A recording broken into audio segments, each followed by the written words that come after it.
नमस्कार बच्चों, कैसे हैं आप सब लोग। उम्मीद है आप सब लोग अच्छे से होंगे। तो बच्चों, आज की इस वीडियो में हम आपको प्रश्नावली 4.2 के तीसरे, चौथे, पांचवें और छठवें सवाल को बताएंगे। तो चलिए बच्चों शुरू करते हैं। तो देखिए बोर्ड पर देखिए, प्रश्नावली 4.2 के तीसरे सवाल को हम लिखे हैं। तो देखिए तीसरे सवाल में क्या लिखा है, पढ़िए इसे। लिखा है, ऐसी दो संख्याएं ज्ञात कीजिए जिनका योग मतलब जोड़ होता है। तो ऐसी दो संख्याएं ज्ञात कीजिए जिनका योग यानी जोड़ कितना हो, 27 हो और गुणनफल 182 हो। यानी सवाल में कह रहे हैं कि ऐसी दो संख्याएं ज्ञात कीजिए जिनको जोड़ा जाए तो 27 आए और गुणा कर दिया जाए तो 182 आ जाए। तो देखिए बच्चों, जब भी कभी किसी सवाल में ऐसा कुछ लिखा रहे कि दो संख्याओं का जोड़ 30 है, दो संख्याओं का जोड़ 17 है, दो संख्याओं का योग 19 है, तो इसे कैसे हल करना है देखिए। तो जैसे मान लीजिए लिखा है दो संख्याओं का योग मतलब जोड़, मान लीजिए लिखा है 19 है। दो संख्याओं का जोड़ कितना है, 19 है। अगर दो संख्याओं का जोड़ 19 है तो इसका मतलब है कि इस 19 के अंदर दो संख्याएं घुसी हुई हैं। जिन दो संख्याओं का जोड़ 19 है, वे दोनों संख्याएं इसी 19 के अंदर होंगी। होगा कि नहीं? देखिए जैसे मान लीजिए 3 लिखा है प्लस 8 लिखा है और दोनों को जोड़ दिया जाए, 3 और 8 को जोड़िए कितना आएगा, 11। अब हम इसे कह सकते हैं कि दो संख्याओं का जोड़ कितना है, 11 है। इसका मतलब है कि इस 11 के अंदर दो संख्याएं हैं और ये दो संख्याएं कौन कौन है, 3 और 8 हैं। तो अगर दो संख्याओं का योग 11 है, इसका मतलब 11 के अंदर दो संख्याएं घुसी हुई हैं। अब ये दो संख्याएं कौन कौन है, 3 और 8 हैं। तो यहाँ तो हम लोग देख रहे थे कि 11 के अंदर दो संख्याएं कौन कौन है, 3 और 8 हैं। इसलिए बता दे रहे हैं कि 11 के अंदर कौन कौन संख्याएं हैं, 2, 3 और 8। लेकिन यहाँ दो संख्याओं का योग 19 लिखा हुआ है, लेकिन हमें ये नहीं पता है कि इस 19 के अंदर वे दो संख्याएं कौन कौन है। तो हम लोग क्या करेंगे कि इस 19 के अंदर से उन दोनों संख्याओं को निकालेंगे। अगर दो संख्याओं का योग 19 है, इसका मतलब इसके अंदर दो संख्याएं हैं। अब इसके अंदर से हम लोग दोनों संख्याओं को बाहर निकालेंगे। तो देखिए कैसे निकालना है। तो मान लिया जाए कि इस 19 के अंदर पहली संख्या x है। इस 19 के अंदर पहली संख्या कौन घुसी हुई है, x। तो माना पहली संख्या x है, यानी इस 19 के अंदर दो संख्याओं में से पहली संख्या कौन थी, x। तो चलिए 19 के अंदर पहली संख्या कौन है, x है। तब दूसरी संख्या कौन होगी, तब दूसरी संख्या बराबर, दूसरी संख्या पता करने के लिए इस 19 में से पहली संख्या जो थी उसे घटा के लिख दीजिए।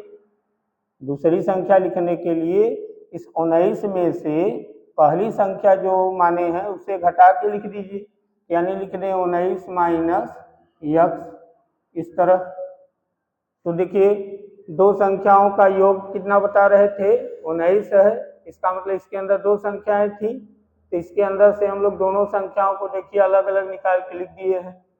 मान लिया जाए कि माना कि 19 के अंदर पहली संख्या कौन थी, x, और तब दूसरी संख्या कौन होगी, 19 में से x घटाने से जो आएगा, अर्थात 19 माइनस x। अब चाहे तो आप इन दोनों को जोड़ के देखिए, इन दोनों को जोड़ के देखिए, दोनों संख्याओं को, तो जोड़ आपको 19 ही मिलेगा। जोड़ के देखिए, पहली संख्या कौन है x, दूसरी संख्या कौन है 19 माइनस x, इन दोनों को जोड़िए, तो जोड़ेंगे तो देखिए x से x कटेगा, कितना बचा 19, यानी पहली संख्या और दूसरी संख्या का जोड़ कितना रहा है 19। इसका मतलब है कि पहली संख्या x होगी, यानी 19 के अंदर पहली संख्या कौन थी x, और दूसरी संख्या कौन थी 19 माइनस x। तो इसी तरह से इसे भी हम लोग हल कर सकते हैं। देखिए इसमें क्या बताया गया है, तो देखिए इसमें कहा गया है दो संख्याओं का योग कितना है 27 है, दो संख्याओं का योग कितना है 27 है। यहाँ लिखा जाए, दिया है दो संख्याओं का योग, दो संख्याओं का योग कितना है 27 है। इसलिए अब इसमें से दोनों संख्याओं को अलग कीजिए, तो इसलिए माना पहली संख्या, यानी 27 के अंदर पहली संख्या कौन है x है, तब दूसरी संख्या कौन होगी, तो 27 में से x को घटा के लिखिए, 27 माइनस x। तो देखिए 27 के अंदर पहली संख्या कौन थी x, और तब दूसरी संख्या कौन हो जाएगी 27 माइनस x। तो ये पहली संख्या हो गई और ये दूसरी संख्या हो गई, ये पहली संख्या और ये दूसरी संख्या। अब प्रश्न में कह रहे हैं कि इन दोनों संख्याओं का गुणा करेंगे तो गुणनफल 182 आएगा। सवाल में कह रहे हैं कि पहली संख्या और दूसरी संख्या, मतलब इसको और इसको, इन दोनों का गुणा करेंगे तो कितना आएगा 182। इन दोनों का गुणा कर दीजिए प्रश्नानुसार, प्रश्न के अनुसार इन दोनों का गुणा कीजिए। तो पहली संख्या x है गुणित दूसरी संख्या 27 माइनस x है। तो देखिए पहली संख्या और दूसरी संख्या का गुणा कर दिए तो गुणनफल कितना मिलेगा 182। तो बराबर का चिन्ह लगा के 182 लिखिए। अब इसे आगे हल कीजिए, x में x का गुणा कीजिए, x में 27 का गुणा कीजिए, तो x का गुणा 27 में कीजिए, 27x माइनस x का गुणा x में कीजिए, x स्क्वायर और बराबर 182। इसे द्विघात समीकरण जैसा बना दीजिए, तो द्विघात समीकरण का रूप दीजिए तो होगा माइनस x स्क्वायर, इसे पहले लिखिए तब इसे लिखिए, प्लस 27x, इधर से 182 को पक्षांतर कर लीजिए तो माइनस 182 बराबर 0। यहाँ से माइनस हटाना है, शुरुआत में माइनस आ जाए तो उसे हटाना चाहिए, तो एक माइनस लीजिए और इसी से गुणा कर दीजिए। तो माइनस से गुणा करने पर, तो माइनस माइनस का गुणा कीजिए, माइनस माइनस का गुणा प्लस, मतलब अब इसके पहले प्लस चिन्ह होगा, तो x स्क्वायर यहाँ प्लस है, माइनस प्लस का गुणा माइनस 27x और माइनस माइनस का गुणा प्लस 182 बराबर 0। अब देखिए ये एक द्विघात समीकरण है।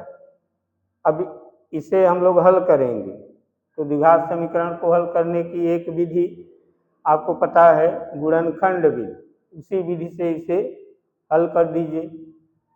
तो गुणनखंड विधि से हल करने के लिए आपको अचर पद लेना है और x स्क्वायर का गुणांक लेना है। तो यहाँ देखिए अचर पद कौन है, अचर पद 182 है और x स्क्वायर यहाँ है। तो देखिए x स्क्वायर का गुणांक यहाँ कितना है 1 है, x स्क्वायर का गुणांक 1 है। अब दोनों का क्या कर दीजिए गुणा, 182 में 1 का गुणा करेंगे तो 182 ही आएगा। अब ये जो 182 आया है इसको दो भागों में बांटना है, इसको दो भागों में बांटना है और इसके दो भाग ऐसे हों कि उन दोनों भागों को जोड़ने से या घटाने से यक्स का गुणांक अर्थात 27 जरूर आए, चाहे जोड़ने से आए चाहे घटाने से। इसका दो भाग ढूंढा जाए, इसके लिए 182 का गुणनखंड कीजिए। तो देखिए 2 से इसे काटिए, 2 चौक 12, नहीं 2 9 18 और 2 1 का 2। अब देखिए 2 से नहीं कटेगा, 3 से देखिए 3 से भी नहीं कटेगा, 7 से कटेगा, देखिए 7 1 का 7, 7 3 21। तो देखिए 1 भाग 13 मान लीजिए, 1 भाग इन दोनों का गुणा करने से जो है उसे मान लीजिए। इन दोनों का गुणा करने से कितना आएगा 14 और दूसरा भाग ये है, तो 14 13 कितना हुआ, 14 और 13 को जोड़िए 27 आएगा और 14 में 13 घटाइए 27 नहीं आएगा। तो जोड़ने से आ रहा है ना, तो देखिए 182 के दो भाग होंगे, एक 14 होगा एक 13 होगा, इन दोनों को जोड़ने से 27 आ रहा है यक्स का गुणांक। यहाँ लिखिए 14 प्लस 13 बराबर 27। तो 182 के दो भाग हुए 14 और 13 और इन दोनों को जोड़ने से क्या आ रहा है यक्स का गुणांक अर्थात 27। तो हम 14 13 के बीच में प्लस लगा के 27 लिखे हैं। अब सवाल में क्या करना है, यहाँ से 27 हटाइए और उसके जगह 14 प्लस 13 लिखिए। तो लिखा जाए एक्स स्क्वायर माइनस 14 प्लस 13, 27 की जगह आगे यक्स है तो यक्स प्लस 182 बराबर 0। अब यक्स स्क्वायर, यक्स का गुणा 14 13 में कीजिए तो माइनस 14 यक्स और माइनस प्लस का गुणा माइनस यक्स का गुणा 13 में 13 यक्स प्लस 182 बराबर 0। अब यहाँ देखिए 4 पद हो गए हैं, तो दो दो पदों का समूह बनाइए। इन दोनों पदों का एक समूह, इन दोनों पदों का एक समूह। पहले इस समूह में कॉमन लीजिए, इसमें देखिए यक्स कॉमन है तो बचेगा यक्स माइनस 14 और माइनस इसमें देखिए क्या कॉमन है 13 कॉमन होगा तो बचेगा यक्स और माइनस प्लस का गुणा कीजिए माइनस और 13 से 182 को काटिए तो 14 आएगा बराबर 0। अब इस लाइन में देखिए कॉमन है यक्स माइनस 14, तो दूसरे क्वेश्चन में बचेगा यक्स माइनस 13 बराबर 0। अब दो कोष्ठक हैं और दोनों देखिए 0 के बराबर हैं। ये दोनों कोष्ठक इस बहुपद के क्या हैं, गुणनखंड हैं। अब हमें यक्स का मान निकालना है, तो पहला कोष्ठक लीजिए और इसे 0 के बराबर कीजिए। तो पहला कोष्ठक है यक्स माइनस 14 बराबर 0 हो, तब यक्स बराबर 14 होगा। दूसरा कोष्ठक देखिए, यदि यक्स माइनस 13 बराबर 0 हो तब यक्स बराबर 13 होगा। तो देखिए यहाँ यक्स के दो मान मिल गए हैं 14 और 13। तो हमसे तो संख्या पूछी गई है कि दो संख्याएं ज्ञात कीजिए। तो क्या कीजिए, यक्स का मान 14 लेकर दो संख्या बता दीजिए कौन कौन है। तो यहाँ लिखा जाए जब यक्स बराबर 14 तब, अभी 13 नहीं लिए हैं, अभी हम यक्स का मान 14 लेके चल रहे हैं। तो जब यक्स का मान 14 है तब पहली संख्या कौन होगी, तो पहली संख्या कौन होगी, यक्स का जो मान है वही यहाँ लिखिए, यहाँ 14 लिखिए। तो पहली संख्या कौन होगी 14, तब पहली संख्या बराबर 14 और दूसरी संख्या तथा दूसरी संख्या देखिए कौन होगी, दूसरी संख्या के लिए 27 में से यक्स का मान घटाइए। तो 27 में से यक्स का मान मतलब 14 घटाइए। तो 27 में से 14 घटाएंगे तो कितना आएगा 13। तो पहली संख्या 14 होगी, दूसरी संख्या 13 होगी। लेकिन जब यक्स का मान ये 13 लेके चले, देखिए यक्स का मान 13 भी आया था, तो जब यक्स का मान 13 लेके चलेंगे तब पहली संख्या कौन होगी? अब देखिए पहली संख्या बराबर 13 और दूसरी संख्या कौन होगी?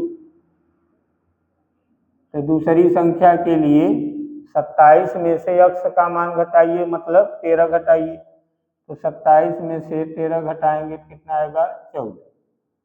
तो कुल मिला के बच्चों अगर पहली संख्या 14 होगी तो दूसरी संख्या 13 होगी, और अगर पहली संख्या 13 होगी तो दूसरी संख्या 14 होगी। तो वे दो संख्याएं कौन कौन होंगी? 14 13 या 13 14 कहिए, या 13 14 कहिए या 14 13 कहिए। तो अतः वे दो संख्याएं कौन कौन होगा?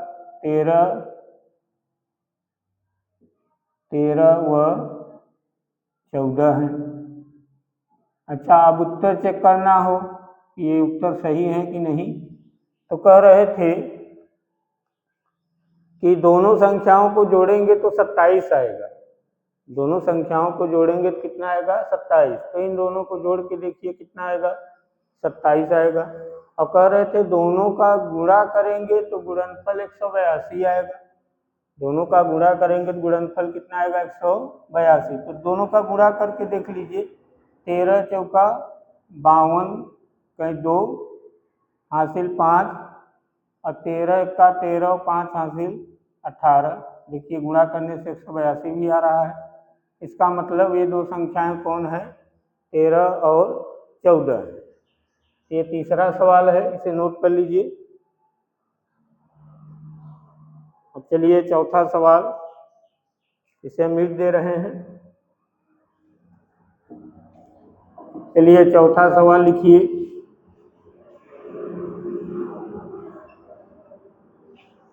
तो देखिए चौथा सवाल है, दो क्रमागत धनात्मक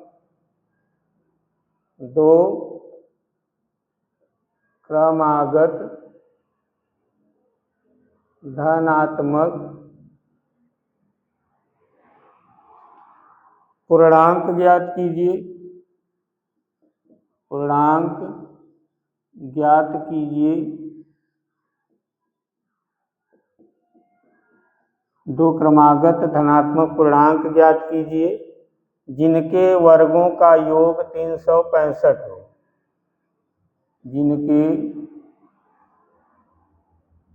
वर्गों का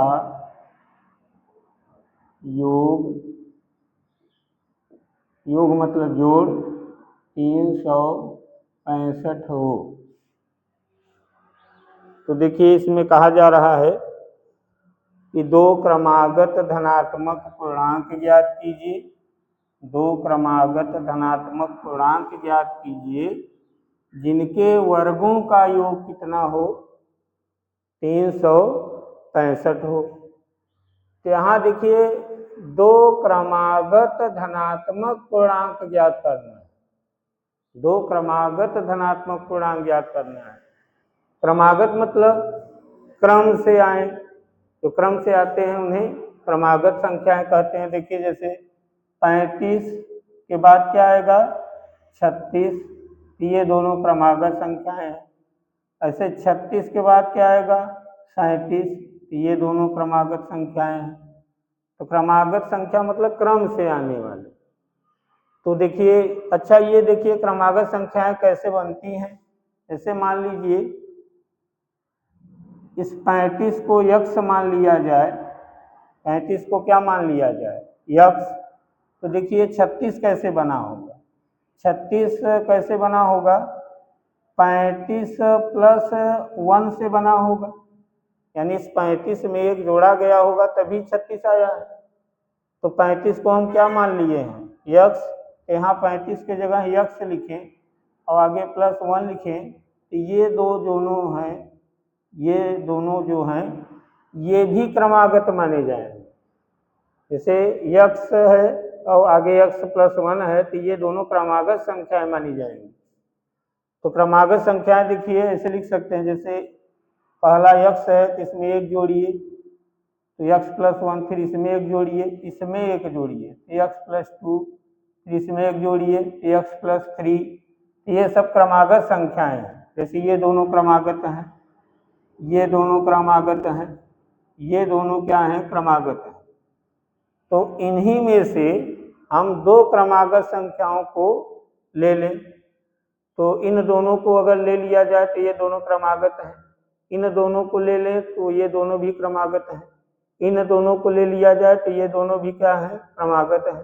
तो हमें दो क्रमागत और धनात्मक पूर्णांक ज्ञात करना है। तो इन्हीं में से हम दो क्रमागत धनात्मक पूर्णांक मान लें। तो हल में यहाँ लिखें, हल में लिखें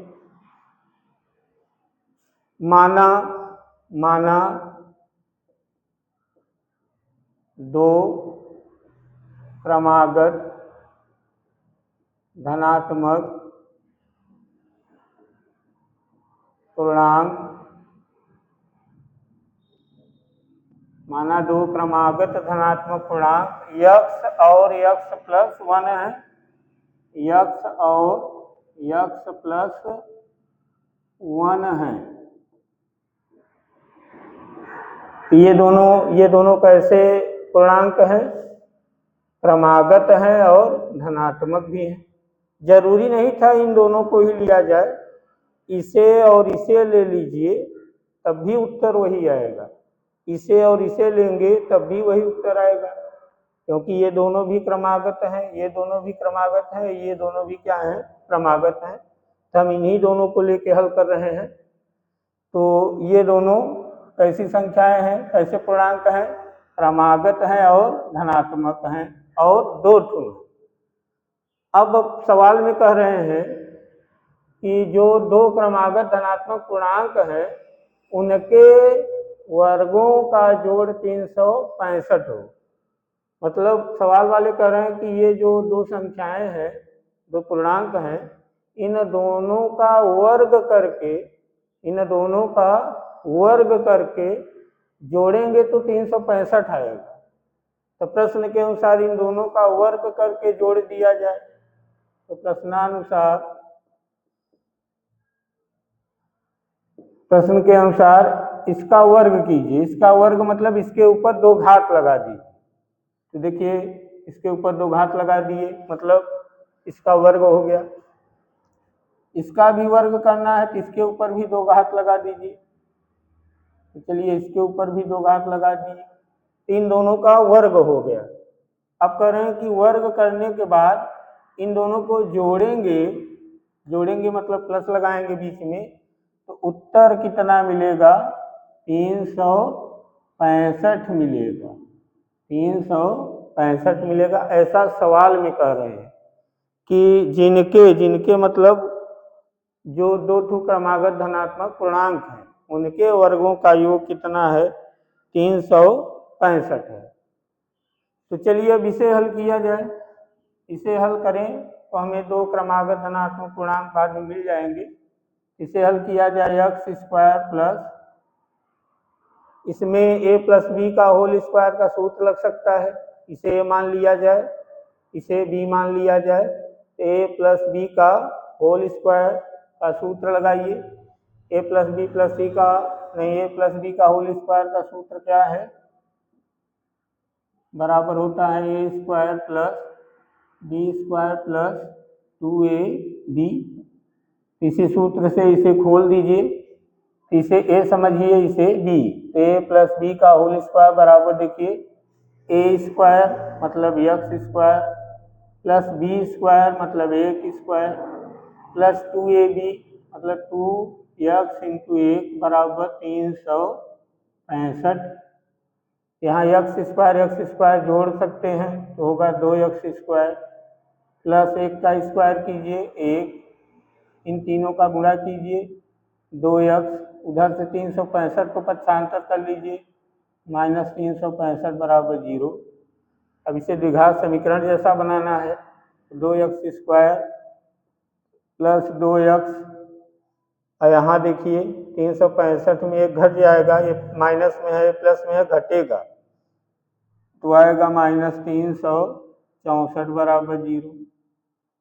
अब यहाँ देखिए 2 कामन ले सकते हैं, 2 कामन ले लीजिए, या 2 से भाग दे दीजिए सब में, या तो सभी पदों में 2 से भाग दे दीजिए या 2 कामन ले लीजिए।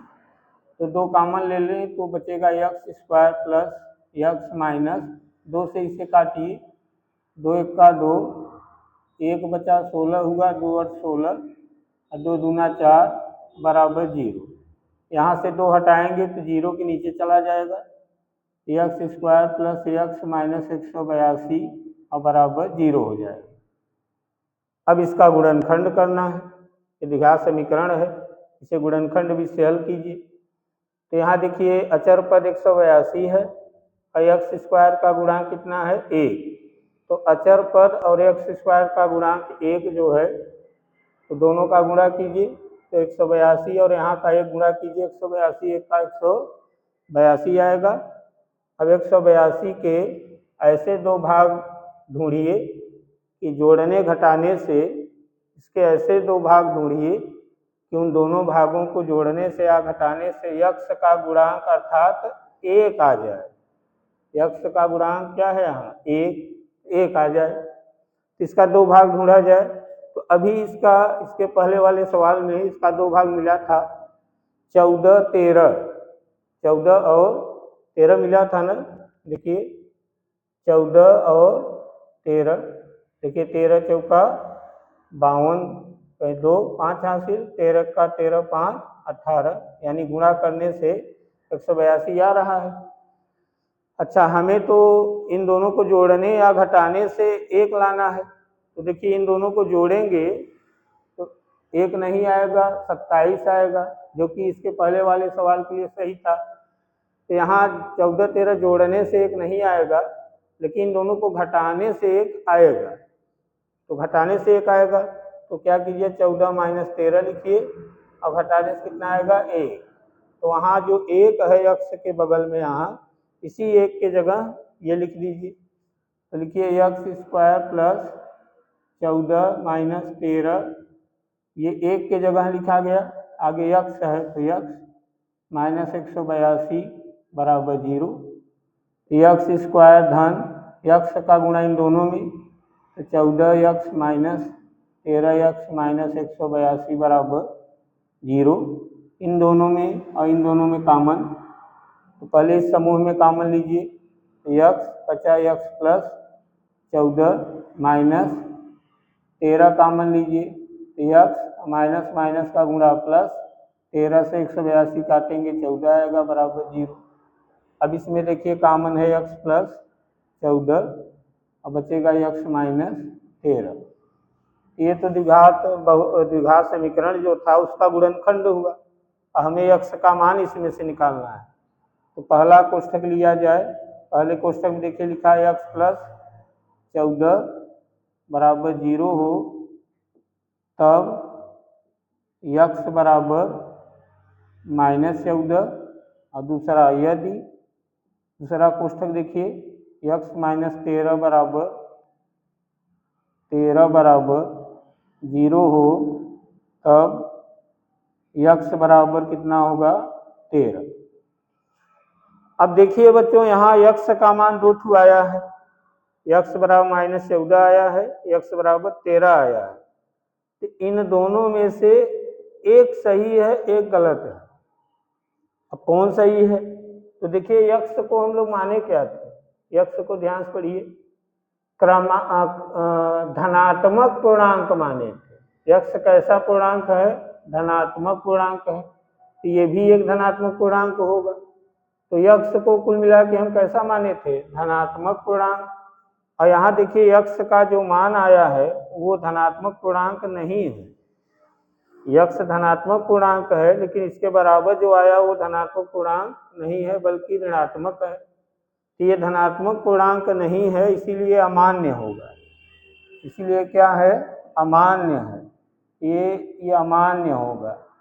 क्यों अमान्य होगा, क्योंकि ये धनात्मक पूर्णांक नहीं है, जबकि हम यक्ष को धनात्मक पूर्णांक माने थे। यहाँ देखिए यक्ष बराबर 13 आया है, तो देखिए ये धनात्मक संख्या है, यानी धनात्मक पूर्णांक माना जाएगा, तो ये सही है, ये उत्तर मान्य किया जाएगा। तो इसमें से यक्ष बराबर 14 को छोड़ दीजिए, अमान्य है। इसे लेकर 2 क्रमागत धनात्मक पूर्णांक बताना है, तो लिखा जाए अतः 2 क्रमागत धनात्मक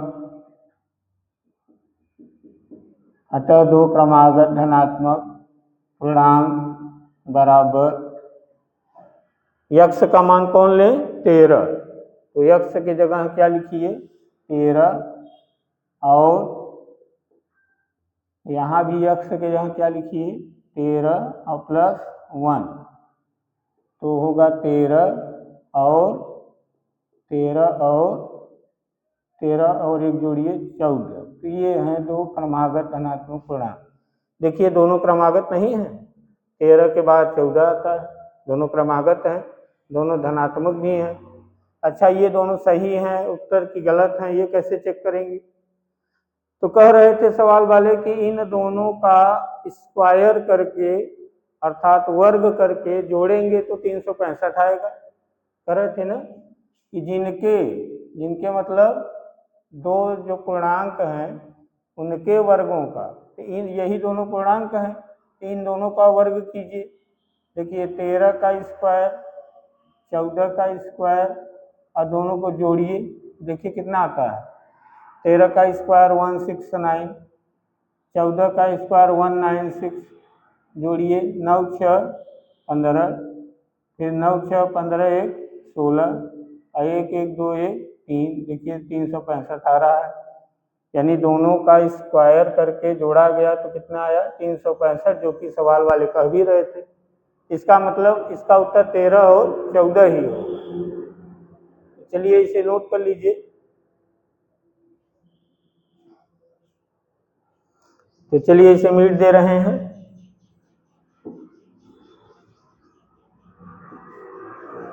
चलिए अब ये चौथा सवाल हुआ, 5वां लिखिए। लिखिए एक समकोण त्रिभुज की ऊंचाई, 5वां सवाल।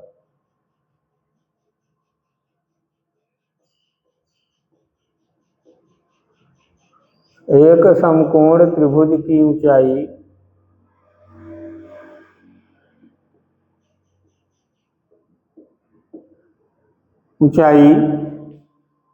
उसके आधार से 7 सेंटीमीटर कम है। इसके आधार से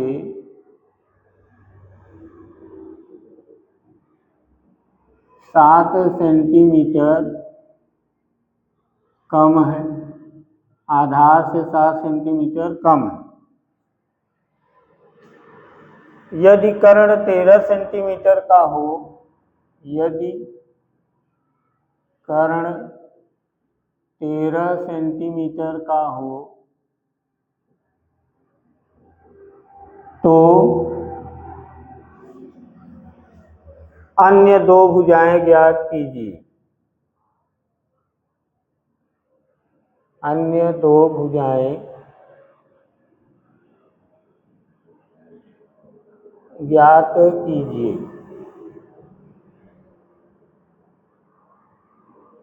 अन्य 2 भुजाएं ज्ञात कीजिए। चलिए देखिए इसे कैसे हल करना है।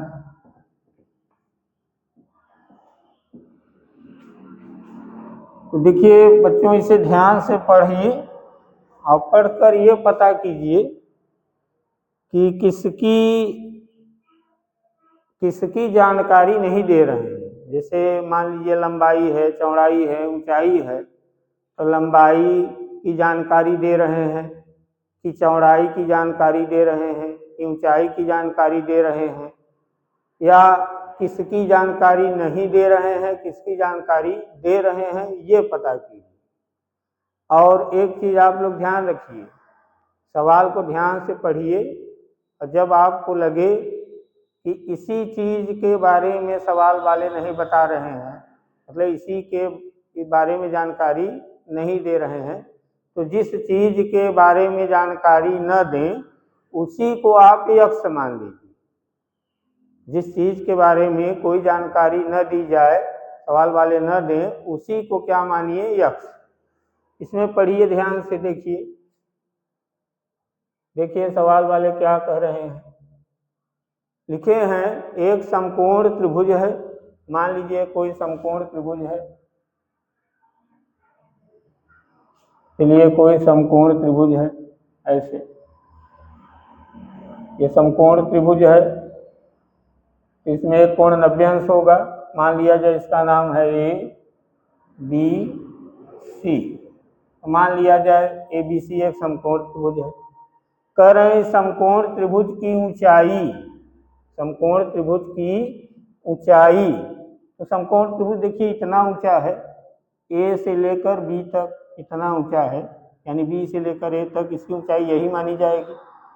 तो कह रहे हैं समकोण त्रिभुज की ऊंचाई मतलब बी से लेकर ए तक ऊंचाई कैसी है? इसके आधार से 7 सेंटीमीटर कम है।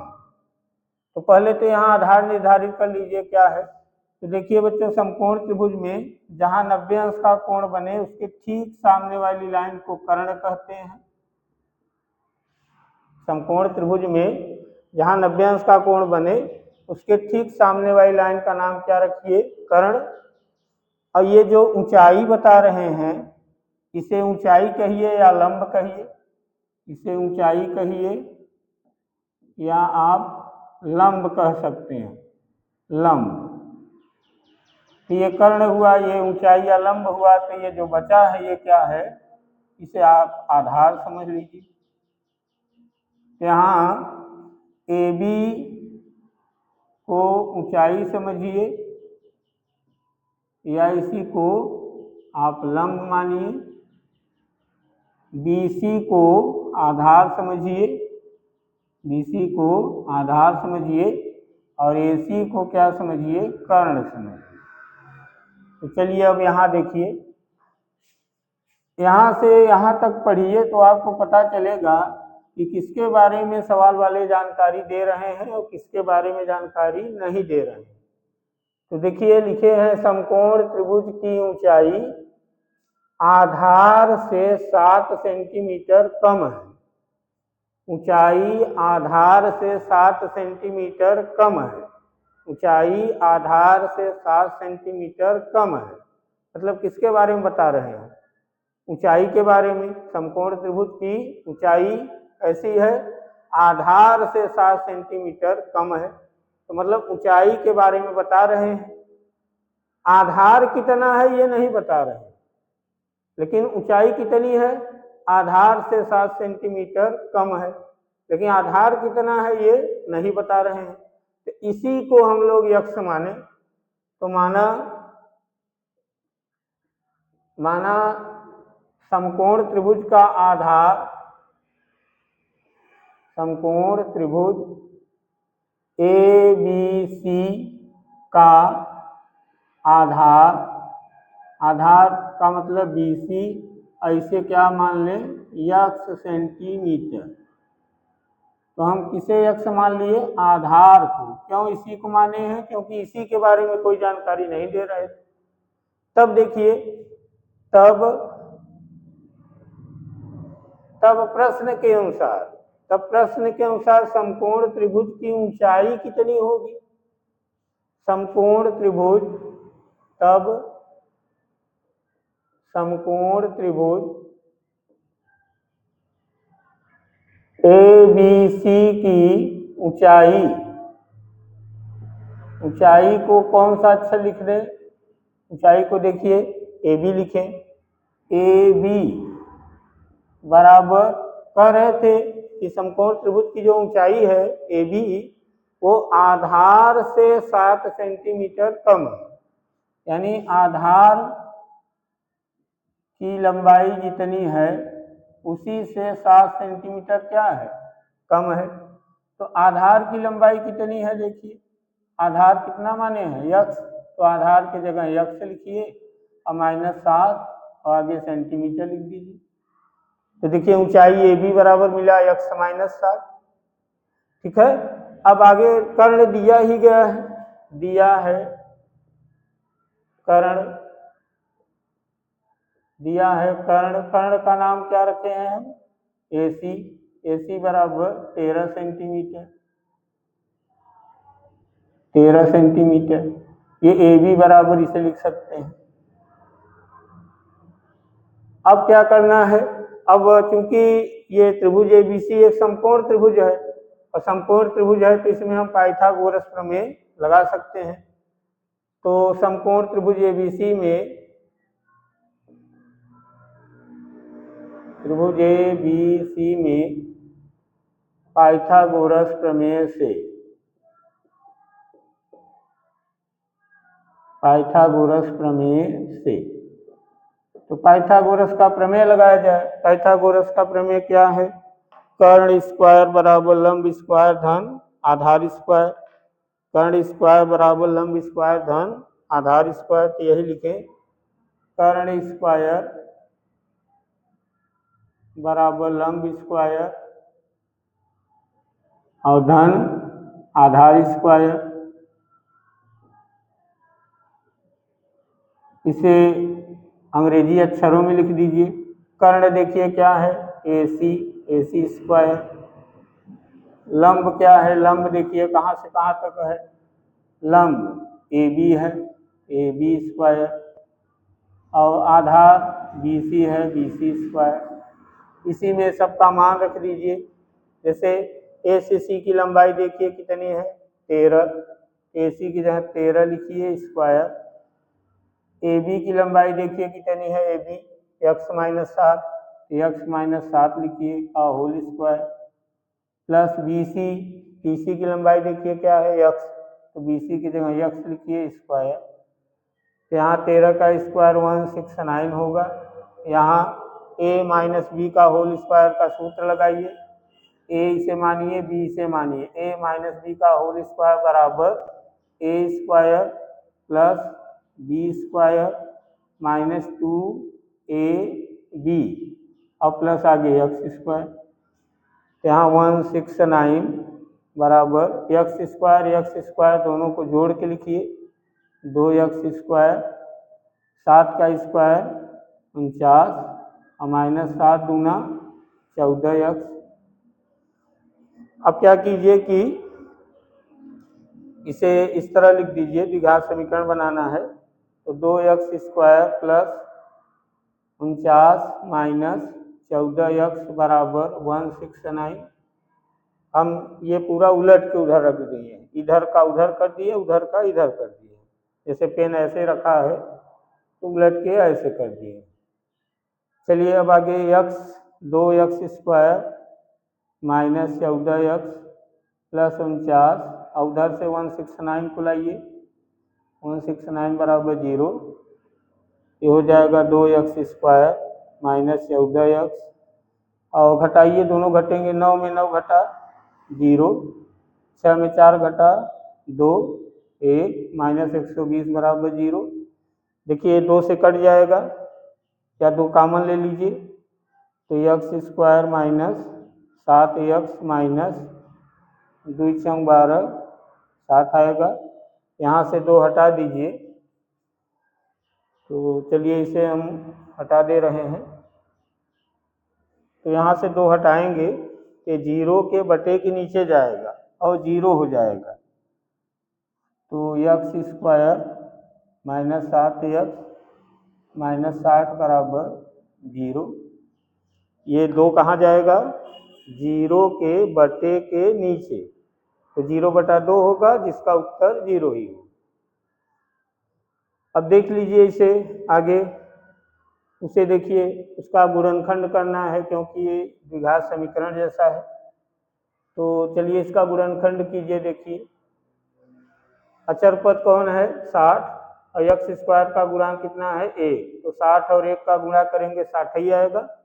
अब 60 को ऐसे 2 भागों में बांटिए कि दोनों भागों को जोड़े या घटाएं तो x का गुणांक कितना आ जाए? 7। तो देखिए 12 × 5 = 60 होता है। 12 पंचे 60 और 12 में 5 घटाइए तो 7 आएगा। देखिए 60, इसका 2 भाग कौन है, एक 12, 12 पंचे 60 और 12 में 5 घटाइए तो कितना आ जाएगा, 7। तो सवाल में जहाँ 7 है वहाँ क्या लिख दें, 12 माइनस 5, तो लिखा जाए x स्क्वायर,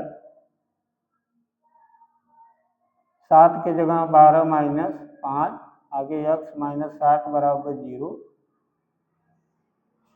तो x square minus 12x plus 5x minus 60 बराबर 0।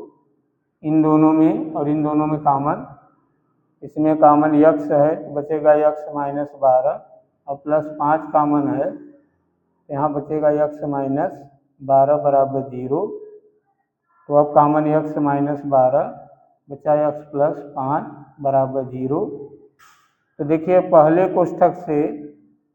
कोष्ठक को हल करें, x माइनस 12 बराबर 0 हो तब x बराबर क्या आएगा, 12, और दूसरे कोष्ठक को लें, यदि x प्लस 5 बराबर 0 हो तब x बराबर क्या होगा, -5।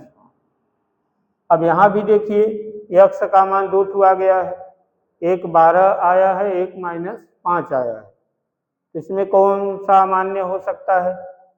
तो देखिए x क्या माने थे, x समकोण त्रिभुज ABC का आधार था, मतलब आधार की लंबाई थी। आधार की लंबाई कितना माने थे, x, और आप लोग जानते हैं कि लंबाई चौड़ाई ऊंचाई ऋणात्मक नहीं होती। तो x देखिए क्या था, आधार की लंबाई थी, और लंबाई देखिए ऋण में आ गया है, और जो कि सही नहीं है, मतलब लंबाई चौड़ाई ऊंचाई ऋणात्मक नहीं होनी चाहिए, तो ये ऋणात्मक है इसलिए इसे अमान्य कर दिया गया। x का मान -5 जो है अमान्य है, मतलब उसे छोड़ दीजिए, तो x का मान कौन सही माना जाएगा, 12, क्योंकि ये धन में है, ऋण में नहीं आया है। तो x का मान 12 लेकर जो पूछ रहे हैं कि अन्य 2 भुजाएं ज्ञात कीजिए, उसे अब हम लोग बता सकते हैं। तो कर्ण तो बताया ही गया था कि कर्ण कितना लंबा है, 13 सेंटीमीटर है।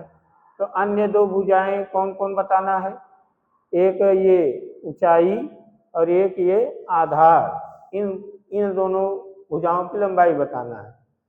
तो यहाँ हम लिख दे रहे हैं इधर, अतः त्रिभुज समकोण त्रिभुज ABC की ऊंचाई भर लिख दे, ऊंचाई AB बराबर, ऊंचाई कितनी है, ऊंचाई देखिए कितना था, AB ऊंचाई है कितना था, x माइनस 7, तो x के जगह कितना रख दें, 12, x का मान क्या रखें, 12 माइनस 7, आगे सेंटीमीटर, तो कितना आ जाएगा, 5 सेंटीमीटर, यानी ऊंचाई कितनी है, 5 सेंटीमीटर। आधार कितना है, आधार कितना माने थे, BC बराबर x माने थे, आधार कितना माने थे, x, और x बराबर कितना आया है, 12, इसका मतलब आधार कितना लंबा है, 12 सेंटीमीटर। एक उत्तर ये हो जाएगा और एक उत्तर ये है। तो अन्य 2 भुजाएं कौन कौन है, 5 सेंटीमीटर और 12 सेंटीमीटर। तो नोट कर लीजिए इसे।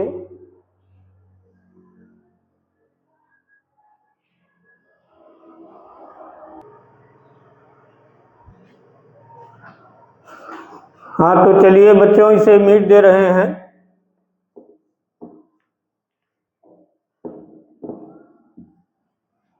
तो देखिए 6वां सवाल बोर्ड पे लिखा हुआ है, देखिए 6वें सवाल को पढ़िए, देखिए क्या लिखा है।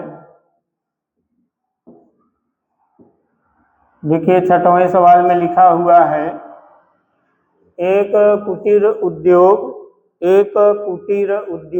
एक दिन में कुछ बर्तनों का निर्माण करता है। एक कुटीर उद्योग एक दिन में कुछ बर्तनों का निर्माण करता है।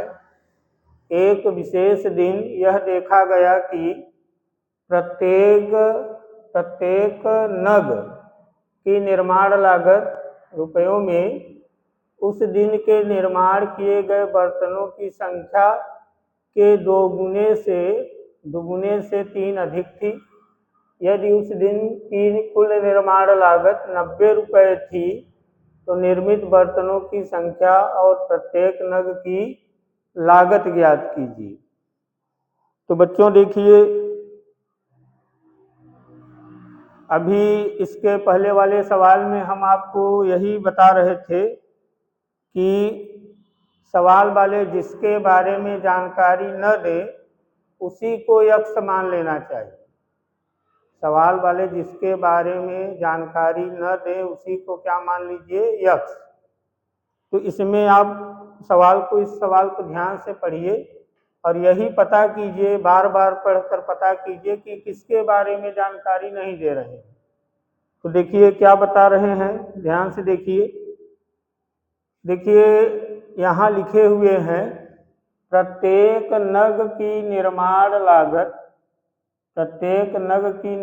लागत कितनी है। तो लिखे हैं उस दिन निर्माण किए गए बर्तनों की संख्या के 2 गुने से 3 अधिक थी। एक प्रत्येक का मतलब एक होता है और नग का मतलब एक बर्तन। नग का मतलब क्योंकि बर्तन बन रहा है तो एक सिंगल बर्तन को आप नग कह सकते हैं, एक नग। सिंगल बर्तन को आप एक नग कह सकते हैं। तो एक बर्तन, ये प्रत्येक नग को आप एक ही बर्तन पढ़िए। तो एक बर्तन की निर्माण लागत बता रहे हैं कितनी है। उस दिन निर्माण किए गए बर्तनों की संख्या के 2 गुने से 3 अधिक। तो एक बर्तन की निर्माण लागत कितनी है, उस दिन निर्माण किए गए बर्तनों की संख्या के 2 गुने से 3 अधिक। तो देखिए एक बर्तन की निर्माण लागत बता रहे हैं, लेकिन ये नहीं बता रहे हैं कि उस दिन निर्माण किए गए बर्तनों की संख्या कितनी है। उस दिन निर्माण किए गए बर्तनों की संख्या कितनी है ये नहीं बता रहे हैं। और इसी का उत्तर भी पूछे हैं, देखिए निर्मित बर्तनों की संख्या। इसका मतलब यही नहीं बता रहे, इसी के बारे में जानकारी नहीं दे रहे हैं। किसके बारे में, उस दिन निर्माण किए गए बर्तनों की संख्या। इसी को हम लोग यक्ष माने। तो देखिए माना उस दिन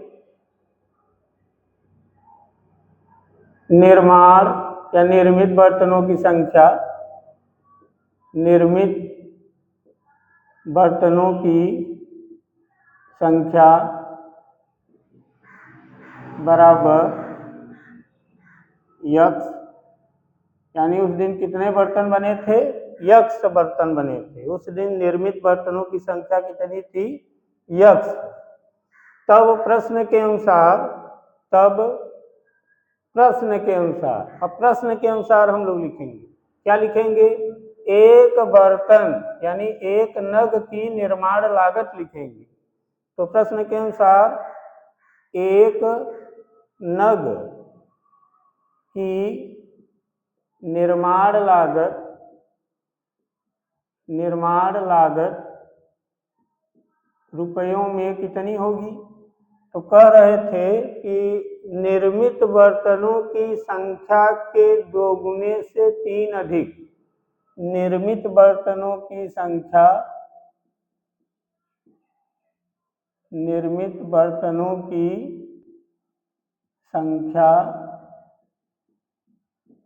के 2 गुने, निर्मित बर्तनों की संख्या के 2 गुने मतलब निर्मित बर्तनों की संख्या में 2 का गुणा कर दीजिए। दुगुना, तिगुना, चौगुना मतलब उतने का गुणा, दुगुना मतलब 2 का गुणा।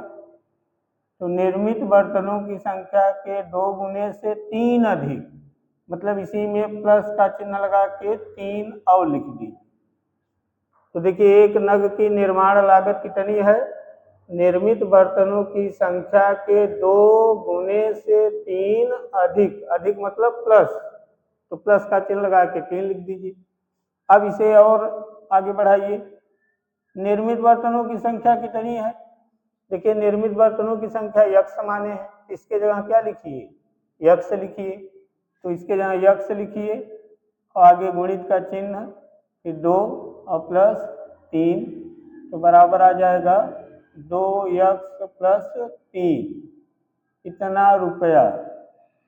ये एक नग की निर्माण लागत, यानी एक सिंगल बर्तन की निर्माण लागत कितनी है? इतनी। तो सोचिए एक बर्तन की निर्माण लागत इतनी है, तो उस दिन कई बर्तन बने थे? उस दिन कितने बर्तन बने थे? यक्ष बर्तन बने थे। उस दिन कितने निर्मित बर्तनों की संख्या कितनी है? यक्ष, यानी यक्ष बर्तन बनाए गए थे उस दिन। और एक बर्तन की निर्माण लागत इतनी है, तो एक बर्तन की निर्माण लागत इतनी है, तो उस दिन जितने बर्तन बने थे उसकी निर्माण लागत कितनी होगी? इसलिए यक्ष बर्तनों की, कई बर्तन बने थे? यक्ष बर्तन बने थे। और ये कई बर्तन की निर्माण लागत है? एक बर्तन की। तो हम यक्ष बर्तनों की निर्माण लागत निकालें, इसलिए यक्ष बर्तनों की कुल निर्माण लागत, यक्ष बर्तनों की कुल निर्माण लागत कितनी होगी? तो एक बर्तन की निर्माण लागत इतनी है, तो यक्ष बर्तनों की कुल टोटल निर्माण लागत कितनी होगी? तो यक्ष का इसमें क्या कर दीजिए? गुणा। तो यक्ष गुणित 2 यक्ष धन 3 कर दीजिए। चाहे तो इसका अंदर गुणा भी कर सकते हैं। यक्ष का गुणा यहाँ कीजिए 2 यक्ष स्क्वायर और प्लस यक्ष का गुणा 3 में कीजिए 3 यक्ष इतना रुपया। यानी जितने बर्तन बने थे उसकी निर्माण लागत ये है। सवाल को पढ़िए, कह रहे हैं कि उस दिन जितने बर्तन बने थे उसकी कुल निर्माण लागत 90 रुपये है। यानी सवाल वालों के अनुसार उस दिन जितने बर्तन बने थे उनकी कुल निर्माण लागत 90 रुपये है, और हम लोगों के अनुसार उस दिन जितने बर्तन बने थे उसकी निर्माण लागत ये है। तो ये और ये दोनों बराबर कर सकते हैं। ये दोनों कैसे कर सकते हैं? बराबर। सवाल वालों के अनुसार उस दिन जितने बर्तन बने थे उसकी कुल निर्माण लागत 90 बता रहे हैं, और हम लोग लगा रहे हैं, तो हम लोगों के अनुसार उस दिन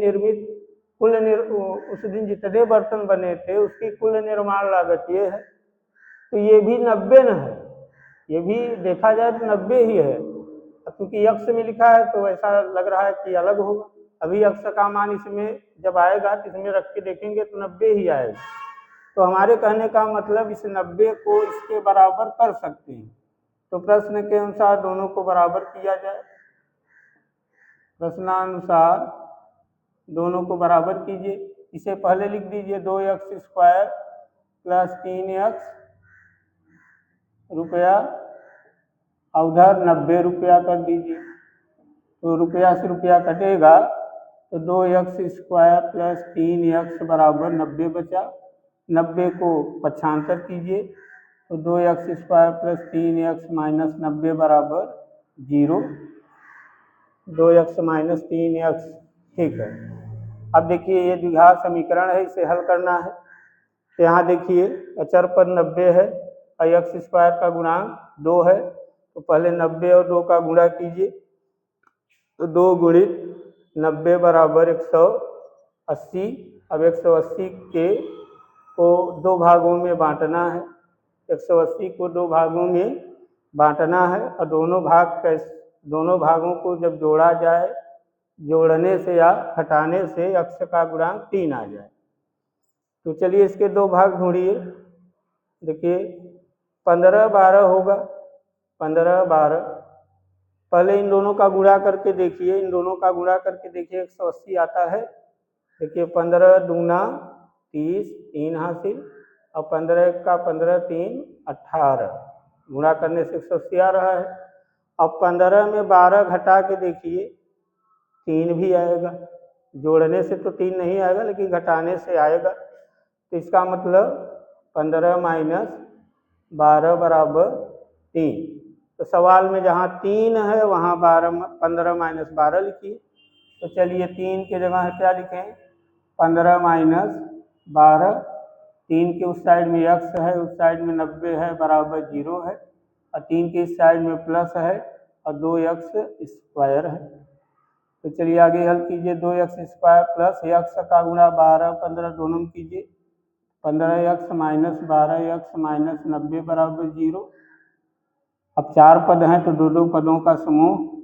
पहले इसमें कामन, तो देखिए यहाँ कामन होगा x, तो बचेगा 2x प्लस 15।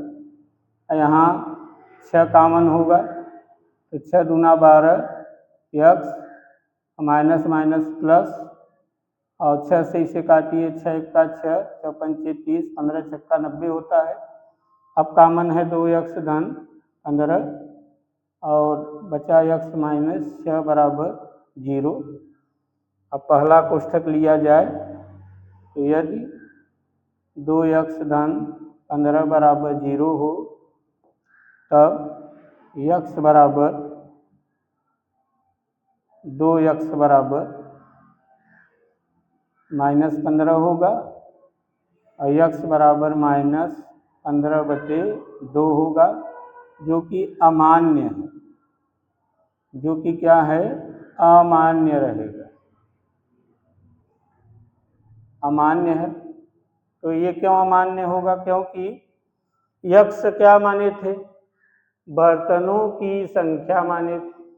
तो बर्तनों की संख्या ऋणात्मक नहीं हो सकती, एक कारण यही है अमान्य करने का कि बर्तनों की संख्या ऋणात्मक नहीं हो सकती।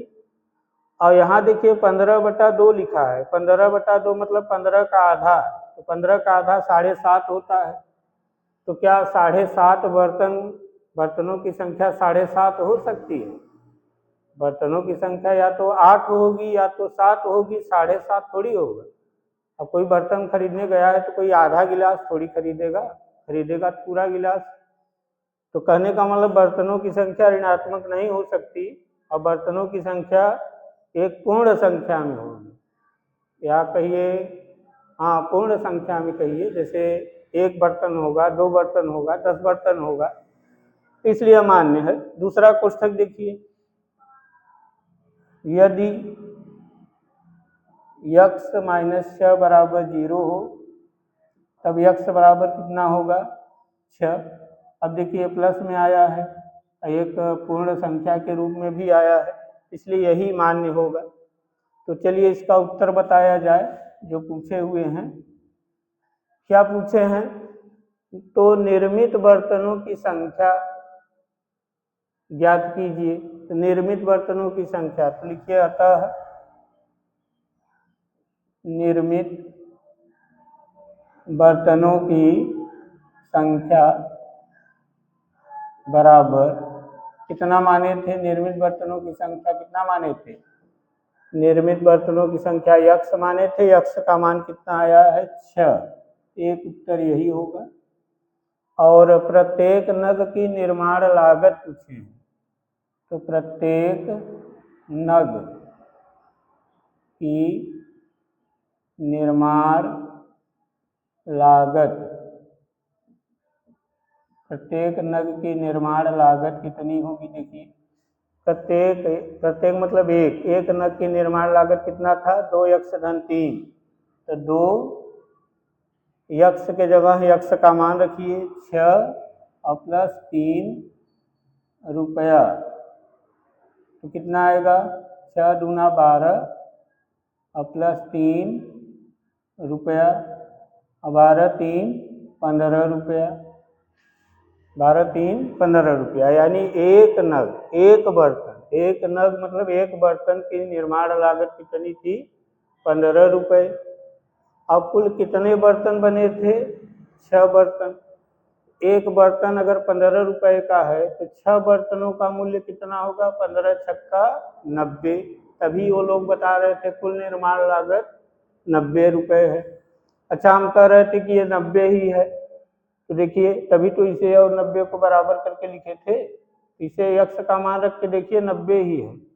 यहाँ यक्स का मान रखिए, कितना आया है 6, तो 6 का स्क्वायर 6 का स्क्वायर 6 का स्क्वायर 36, 36 दूना 72 और प्लस यहाँ 6 रखिए 6 तिरिक 18 और जोड़ के देखिए 8 दूना 10, 7 एक 8 एक 9, 90 ही आया। यानी ये 90 था, तभी हम इसे और इसे यहाँ बराबर किए। तो बच्चों यही दोनों उत्तर हैं। बर्तनों की संख्या 6 होगी, प्रत्येक नग की निर्माण लागत 15 रुपये हो। तो बच्चों प्रश्नावली 4.1 के सभी सवाल हो गए हैं। अब अगले वीडियो में हम आपको बताएंगे कि पूर्ण वर्ग बनाकर कैसे द्विघात समीकरण को हल किया जाता है। तब तक के लिए नमस्कार।